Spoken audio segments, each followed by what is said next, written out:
Assalamu alaikum, welcome back. We had a short break. I'm with my guest David, and we're talking about Gaza, Israel, peace, Judaism, and Islam. Just before the break, we're talking about historical events which either prevent or bring about peace between nations. Having said that, David, if you're saying to me, which you did before the break, that people can live together, is there a case for a one state where Palestinians and Israelis live together within the same borders? I think for Israelis and for Jewish people, I don't think that's a realistic option. There are many countries in the world which are by choice Islamic, and I have no complaint about that at all. Okay. It's their right to choose. But Jewish people, by virtue of our faith, our heritage and our history, have learned in the very harshest of ways that we do need our own country where we can, if necessary, be free, defend ourselves, and live according to our faith and values, just as Muslims do in Islamic countries. And there has to be, for Jewish people, that one country in the world where we have the right to live as a free people, fulfill our national destiny, defend ourselves from attack. David, it's very interesting what you just said, because there's a sect in Judaism which believes that, sort of according to Torah, that the Jewish people will never have their own homeland, and therefore they shouldn't be fighting the way they are now. Well, I don't think I'd offend you if I said I believe that there are many different sects or communities within Islam. Absolutely. And absolutely. a huge range of views within it. Yes, there are a tiny minority who simply don't share that view. I think I and many other Jewish people would regard them as eccentric, to put it kindly, bonkers perhaps in the mind of others. We've got our ration of nutcases. We have, but they are using the Torah as the... Well, they claim to, but I think you'd find the overwhelming majority of Jewish people would simply not countenance the argument and the position they take. Okay. Having said that as well, but we're talking about peace and we're talking about living together. Yes. Is there a case for relaxing the borders between Gaza and Israel? For instance, average people going about their daily routine, instead of having to go through checkpoints, instead of having to go to fight their way through, as it were, to prove who they are every time. Is there a way? Years ago that used to happen. Right. Of course, Palestinians used to travel across the border because many of them worked in Israel, which has a much more advanced economy than other surrounding countries. The only reason why there are crossing points and there are the barriers that there are is because of the real threat of suicide bombers, people coming in order to terrorize Israeli people. It's very unfortunate. Palestinians do cross over into Israel. Many of them, in fact, to attend hospital in Israel to get treatment that's not available elsewhere. If the terror ended, life for everybody would be transformed. The terror ending, obviously those are very emotive words, but they're very succinct words at the same time. How do you propose that could happen?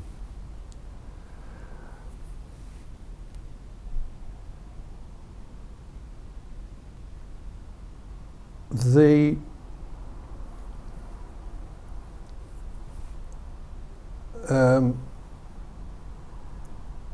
Hamas, in its founding charter, commits itself to the destruction of the State of Israel. Okay. To use any means to do it.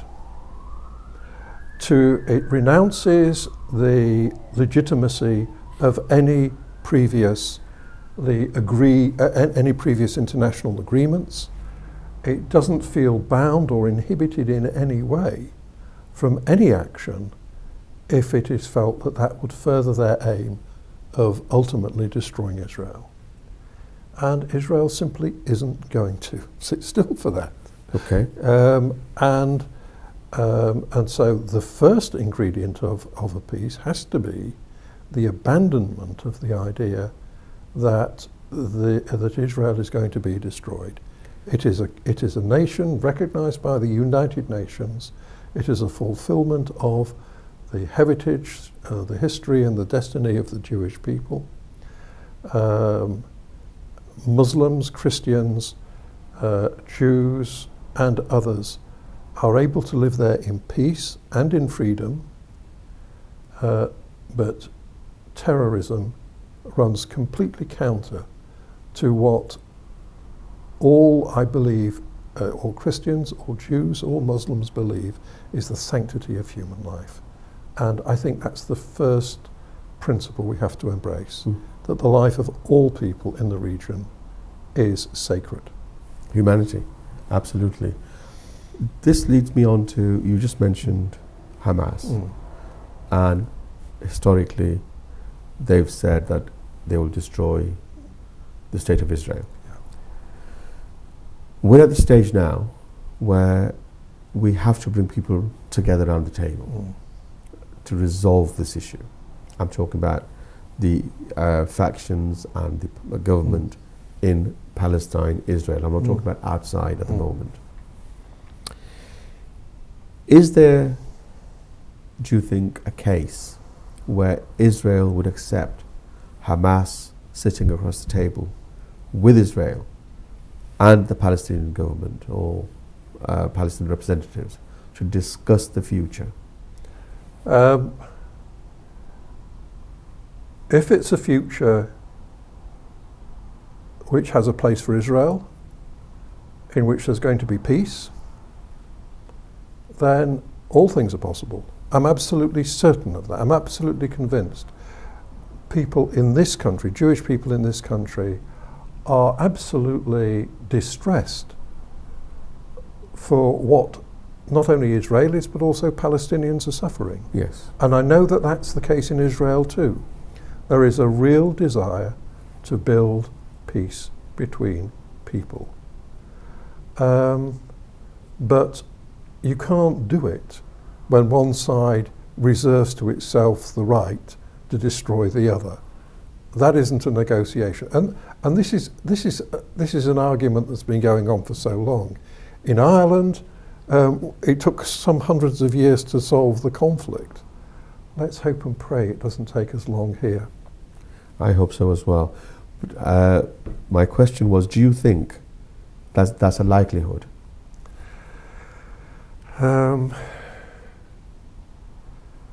Because there's something. I think in the short term, it's improbable. I think with a longer time scale, it's possible. But it depends on the hearts and minds and the souls of those who are involved. It doesn't depend on us here. Yes. We can't fix it.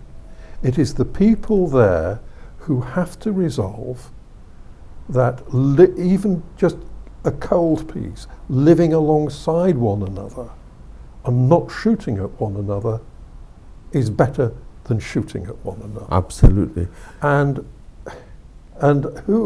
when the Almighty will bless Palestinians and Israelis with that wisdom hasn't been yet disclosed to me. Okay. When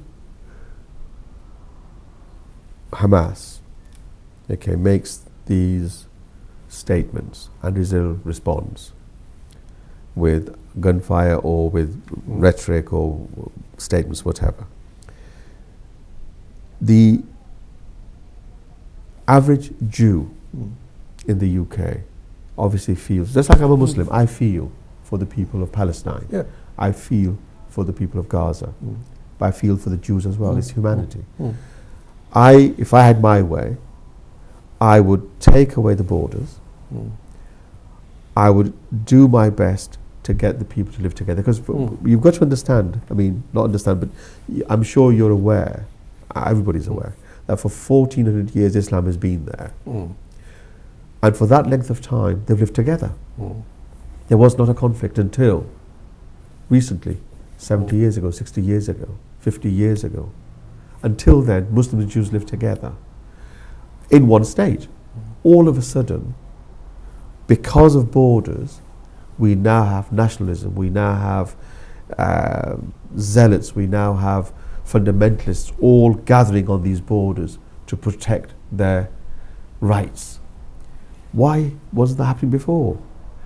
Well, you go back 1400 years, I go back rather longer than that. Obviously, no. Yes. I'm saying obviously before that, everybody was a Jew before that, but then the difference came 14 years later, yes.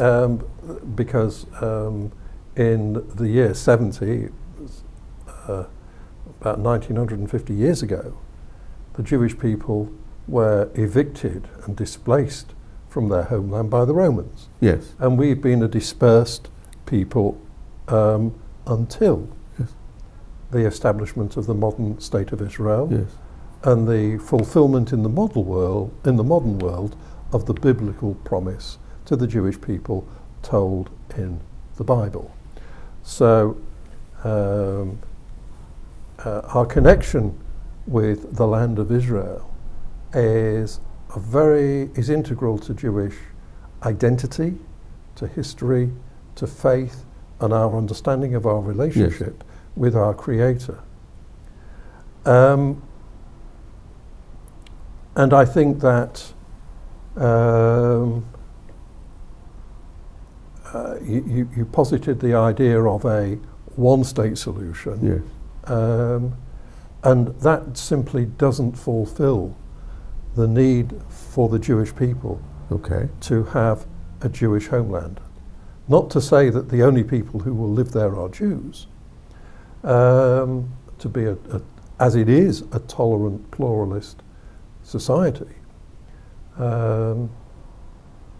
But it appears that Hamas and others are determined that it should not exist. And that is the basis of the clash. And how it will be resolved and when it will be resolved, please God soon. My problem, David, is that, and I'm sure you'll agree with me, the problem here, before Hamas even, is that all the major, or the three major religions of the world, Judaism, Christianity, Islam, they have their roots in that particular soil, in that area. Yes. They all have a claim to that land. They all have religious and philosophical connections. Yes. Now they all want a piece of that land, but not sort of say just for them.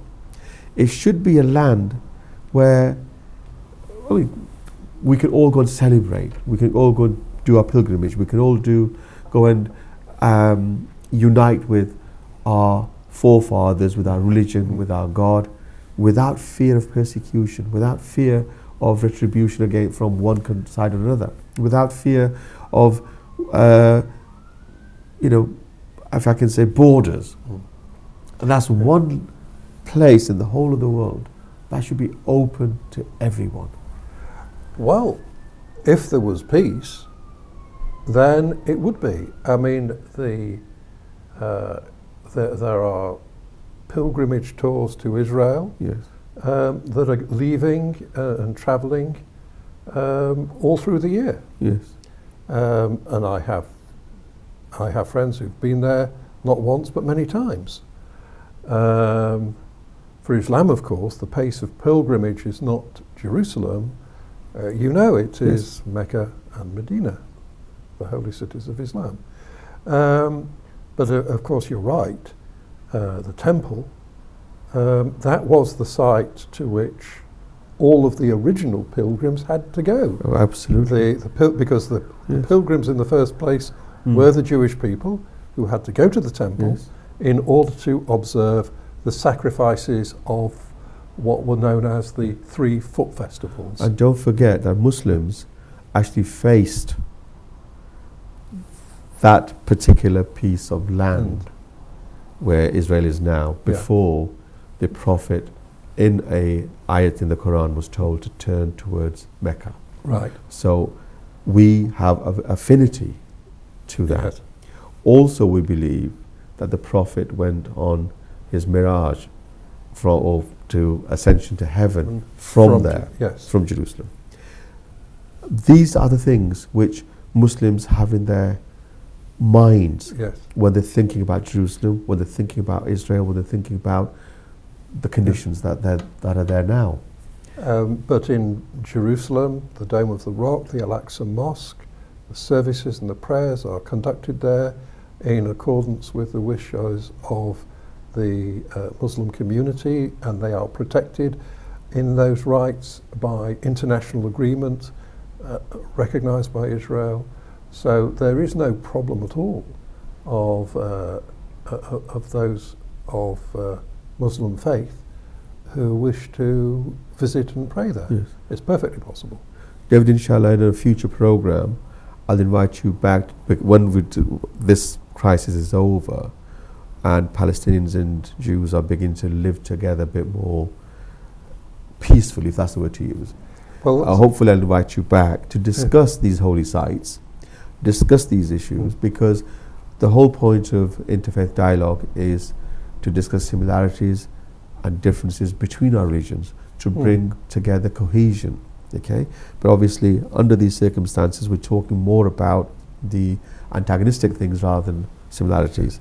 So hopefully you'll accept my invitation for a future program. I hope so. I'm going to ask you, because we talk about faiths, or intermingling of faiths, how much do you think Jews and Muslims actually mix in that territory at present, before this conflict and even now?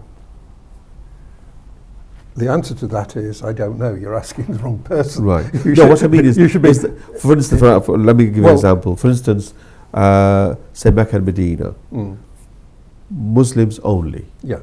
Nobody else but Muslims are allowed to go there.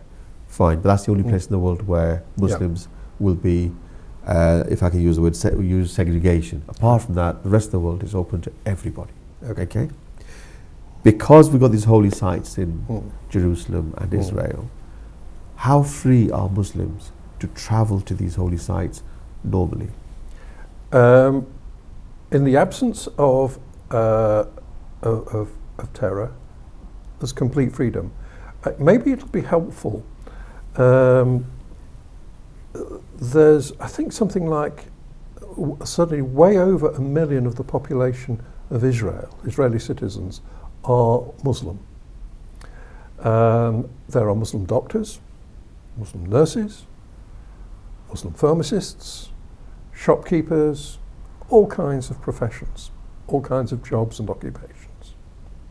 The doctors and the nurses work in the hospitals, and they treat patients who may be Jewish, who may be Muslim, who may be Christian, who may be of any faith or of none.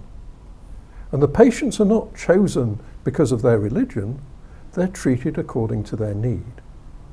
So in Israel, in the hospitals, if you go in, you'll find you're mixing with Jews, with Muslims, with Christians, both as patients and as staff. And they live in peace alongside one another. And they have their arguments, and there are some tensions, just as there are in this country, and no society is perfect, and there's always somebody who's able to complain very loudly. Yes. They're very good at that in Israel. It's a speciality of the country. And so, in general, in Israel, you find that quite contrary to the context of the conflict that the world has its eyes fixed on, the reality is that Jews and Muslims and Christians do live alongside one another in peace and in freedom, able to express their views, able to have their arguments, able to get on with their lives.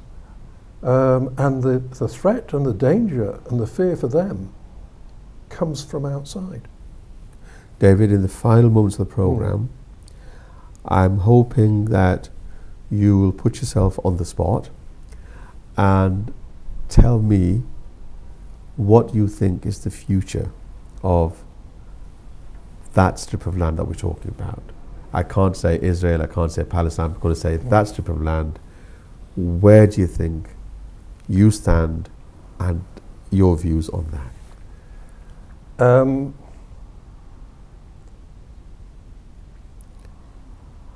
The solution to the conflict is not going to be found around this table here in England or anywhere else.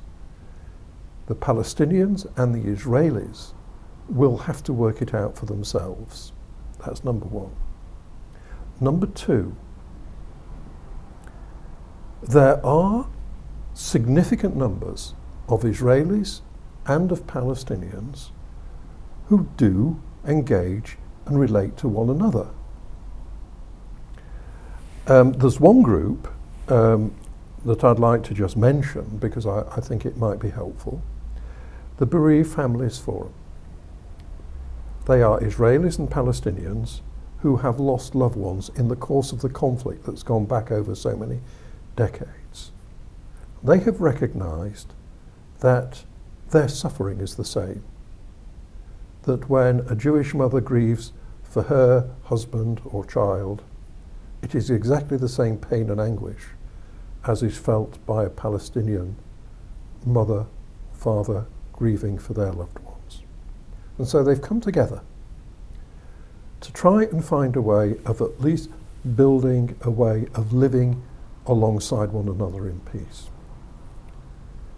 And rather than weighing into the politics, I often think that perhaps the best thing that we can do, they are by no means the only group that are doing this, but if we can make contact with those groups that bring Israelis and Palestinians together and help them and encourage them to find the common ground, to discover the humanity, each of them in the other, then I think that is the best hope there is for the people, and the people will find the solution. David, thank you for being here with us today. Thank you for your views, and I hope that what you've just said, the people of Israel and Palestine sit down together, find a solution, and live together until end of time. Please God. This was Interfaith Dialogue with AFTAB AHMAD. I hope and pray that David's few words at the end are the destiny of Palestine and Israel. Don't forget, Flashpoint on Saturday at 6 p.m. Until then, Khuda Hafiz.